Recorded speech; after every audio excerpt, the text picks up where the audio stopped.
గుంటూరు జిల్లా పొన్నూరు నియోజకవర్గంలో ఎమ్మెల్యే ధూళిపాళ్ల నరేంద్ర ఏడాదిగా కాపులపై దాడులు చేయిస్తున్నారని మండిపడ్డారు వైఎస్ఆర్సీపీ సమన్వయకర్త అంబటి మురళీకృష్ణ. తిరుమలశెట్టి లక్ష్మీనాయుడు కుటుంబం విషయంలో కాకర్ల హరిశ్చంద్ర ప్రసాద్ తీరును తప్పుబట్టారు. ఈ విషయంలో డిప్యూటీ సీఎం పవన్ కళ్యాణ్ ఎందుకు మాట్లాడటం లేదని ప్రశ్నించారు. వెంటనే బాధిత కుటుంబానికి ₹1 కోటి పరిహారం అందించాలని డిమాండ్ చేశారు మురళి. గుంటూరులో ప్రైవేట్ ఆసుపత్రిలో చికిత్స పొందుతున్న కాపు యువకులను వైఎస్ఆర్సీపీ నేతలతో కలిసి పరామర్శించారు ఆయన.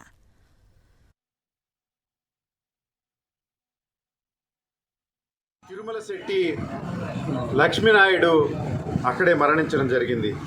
అదేవిధంగా తిరుమలశెట్టి పవన్ నాయుడు ఈ రోజున ఐసీయూ నుంచి ఇప్పుడే తీసుకురావడం జరిగింది. అదేవిధంగా తిరుమలశెట్టి భార్గవ నాయుడు.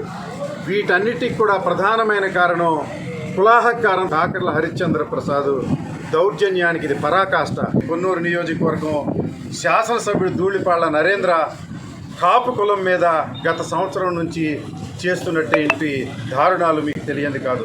ఇప్పటికైనా పవన్ కళ్యాణ్ గారు నోరు తెరిచి ఈ హాస్పిటల్ సందర్శించి వారిని ఓదార్చి ప్రభుత్వం నుంచి ₹1 కోటి నష్టపరిహారం ఇప్పించి ముద్దాయిల్ని పార్టీ నుంచి తెలుగుదేశం పార్టీ నుంచి సస్పెండ్ చేయించి